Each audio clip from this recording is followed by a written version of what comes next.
ઉપવાસમાં લગભગ બધાના જ ઘરે સાબુદાણાની ખીચડી બને છે, પણ આજે આપણે એક નવી રીતે એકદમ એક દાણો છૂટો પડે તેવી અને કાચો ન રહે તેવી રીતે બિલકુલ તેલ વગર સાબુદાણાની ખીચડી બનાવીશું. જે તમે સાબુદાણા પલાળ્યા પણ નહીં હોય તો પણ એકદમ ફટાફટ બની જશે ને સહેજ પણ એકબીજાને દાણો ચીપકશે નહીં તેવો છૂટો છૂટો બનશે.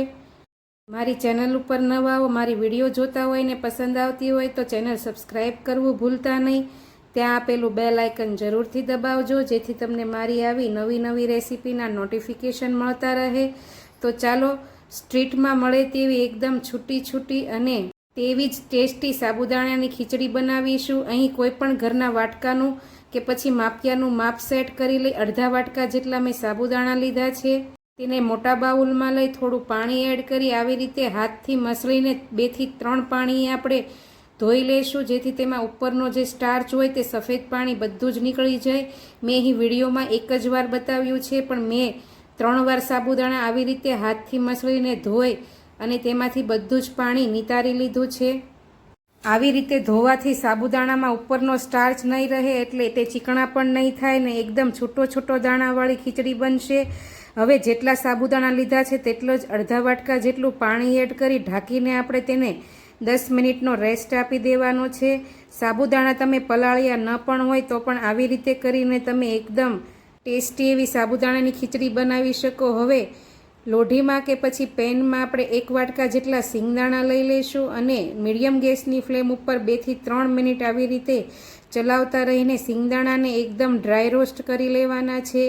સિંગદાણા તમે અહીં ખારી શીંગ પણ લઈ શકો કે પછી ફ્રાય કરેલા દાણા પણ લઈ શકો, પણ આવી રીતે કરવાથી તે તેલ વગરના અને મીઠા વગરના બનશે. એટલે પહેલાં 2 થી 3 મિનિટ દાણા શેકીને પ્લેટમાં લઈ લઈશું અને આ દાણાને આપણે એકદમ ઠંડા પડવા દઈશું.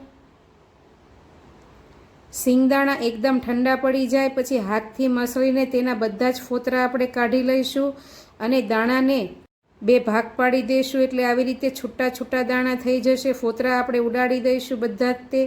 હવે મિક્સરના ચટણી જારમાં આપણે પોણા ભાગના સિંગદાણા લઈ લઈશું અને 1 ભાગના સિંગદાણાના ફાડાને આપણે રહેવા દઈશું. આ દાણા આપણે ખીચડી બનાવતી વખતે લેવાના છે એટલે એટલા જ દાણાનો આપણે મિક્સર ગ્રાઇન્ડરમાં અધકચરો પાવડર તૈયાર કરી લઈશું. હવે 10 મિનિટ જેવું થઈ ગયું છે. તમે જુઓ તેમ સાબુદાણા એકદમ પાણી સોક કરીને આવી રીતે છૂટા છૂટા ને એકદમ સોફ્ટ થઈ ગયા છે. તો તમે જુઓ તેમ વધારે સમય પણ રાખ્યા વગર સાબુદાણા આ રીતે એકદમ સરસ એવા પલળી શકે. હવે આ જ બાઉલમાં આપણે 1 વાટકા જેટલા બાફેલા બટેકાના ટુકડા લઈ લઈશું. મીડિયમ સાઇઝના ટુકડા કર્યા છે અને ઠંડા પડી ગયેલા બટેકા લેવાના અને જે સિંગદાણાનો આપણે અધકચરો પાવડર કર્યો છે તે લઈ લઈશું. 1 થી 1.5 ચમચી જેટલું ઘી એડ કરીશું અને આ બધી જ વસ્તુને આપણે આવી રીતે ચમચાથી બરાબર મિક્સ કરી દઈશું. સિંગદાણાના લીધે સાબુદાણા એકદમ ડ્રાય થઈ જશે. તેનું જે ફ્રેક્ચર ભીનું હોય તે સિંગદાણાનો ભૂકો ઓબ્ઝર્વ કરી લેશે અને ઘીના લીધે સિંગદાણા અને સાબુદાણા એકદમ છૂટા છૂટા રહેશે, એકબીજા સાથે ચીપકશે નહીં. તો સરસ એવું મિક્સ થઈ ગયું છે. હવે આ મિશ્રણને આપણે આવી એક પ્લેટમાં કાઢી લઈશું. સરસ રીતે સેટ કરી દઈશું. તો આ મિશ્રણ સરસ એવું પ્લેટમાં સેટ કરી લીધા પછી હવે આપણે સ્ટીમર કે પછી આવી રીતે પેનમાં થોડું પાણી અને સ્ટેન્ડ મૂકી દઈશું અને ઢાંકીને 5 મિનિટ માટે તેમાં સ્ટીમ થવા દઈશું. એટલે સરસ એવી સ્ટીમ થઈ જાય. 5 મિનિટ પછી સરસ એવી સ્ટીમ થઈ જાય એટલે જે પ્લેટ આપણે સેટ કરીને રાખી છે તે તેમાં મૂકીશું અને ઢાંકીને મીડિયમ ગેસની ફ્લેમ ઉપર, મીડિયમ ટુ હાઈ ગેસની ફ્લેમ ઉપર 10 મિનિટ માટે સાબુદાણાને સ્ટીમ થવા દઈશું. આ રીતે સ્ટીમ કરેલા સાબુદાણાને બટેકા રાખીને જો તમારે મહેમાન આવતા હોય કે ગરમે ગરમ ફટાફટ ખીચડી બનાવવી હોય તો તમે અગાઉ આ રીતે સ્ટીમ કરીને રાખશો તો સાબુદાણા બફાતા વાર પણ નહીં લાગે ને 5 જ મિનિટમાં તમારી ખીચડી બનીને તૈયાર થઈ જશે. 10 થી 12 મિનિટ જેવું થઈ જાય એટલે પ્લેટ લઈ પછી તેને થોડી એવી ઠંડી પડવા દઈ આવી રીતે સાબુદાણાને છૂટા છૂટા કરી લઈશું. હવે પેનમાં આપણે 2 ચમચી જેટલું ઘી ગરમ કરવા માટે મૂકીશું. ઘી સરસ એવું ગરમ થઈ જાય એટલે એમાં 1 ચમચી જેટલું જીરું લઈશું. જીરાને એકદમ સરસ એવું તતડાઈ જવા દઈશું. થોડા એવા મીઠા લીમડાના પાન અને 2 ઝીણી સમારેલી લીલી મરચી અને 1 ઇંચ જેટલા આદુના ટુકડાની પેસ્ટ આપણે એડ કરી દઈશું અને બધી વસ્તુને સરસ એવી સાતળી લઈશું. કચાશ ન રહે અને કાચી સુગંધ ન આવે તે રીતે આપણે સાતળી લઈશું. હવે જે સિંગદાણાના ફાડા આપણે જુદા રાખ્યા હતા તે એમાં એડ કરીશું અને 1 થી 1.5 મિનિટ માટે આવી રીતે ચલાવતા રહીને ઘીમાં ફ્રાય કરી લઈશું. આ ખીચડી તમે તેલમાં પણ બનાવી શકો, પણ ઘીમાં આ ખીચડીનો ટેસ્ટ ખૂબ જ સરસ આવે છે, એટલે બને ત્યાં સુધી ઘીમાં બનાવવી. જો તમે ફરાળમાં ખાતા હોય તો જરૂરથી ઘીમાં બનાવવી.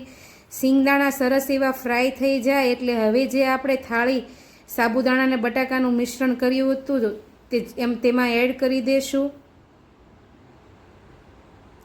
અને સરસ એવું પાથરી દઈશું આવી રીતે સેટ કરીને. ને પછી ઉપરથી તેમાં સ્વાદ પ્રમાણે આપણે 1.5 થી 1.5 ચમચી જેટલું મીઠું એડ કરીશું. મીઠું આપણે ક્યાંય એડ નથી કર્યું એટલે તે પ્રમાણે લીધું છે. 1/2 ચમચી જેટલો મરી પાવડર લઈ લઈશું, 1/2 થી 1.5 ચમચી જેટલો આમચૂર પાવડર, 1 લીંબુનો રસ અને 1 મોટી ચમચી જેટલી આપણે તેમાં ખાંડ એડ કરીશું.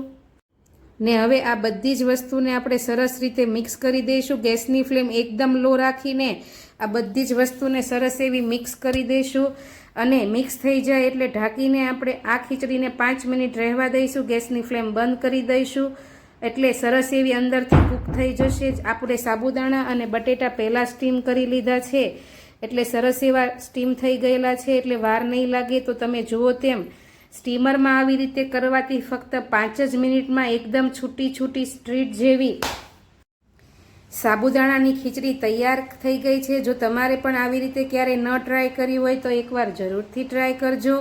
મહેમાન આવતા હોય ત્યારે ગરમા ગરમ ફટાફટ સર્વ કરવી હોય તો આ રીતે તમે જરૂરથી ટ્રાય કરી શકો. મારી રેસીપી ગમી હોય તો વિડીયોને લાઇક ને શેર કરવું ભૂલતા નહીં. તો ચાલો આવતીકાલે આવી નવી રેસીપી સાથે ફરી મળીશું. ત્યાં સુધી આવજો. જય શ્રી કૃષ્ણ.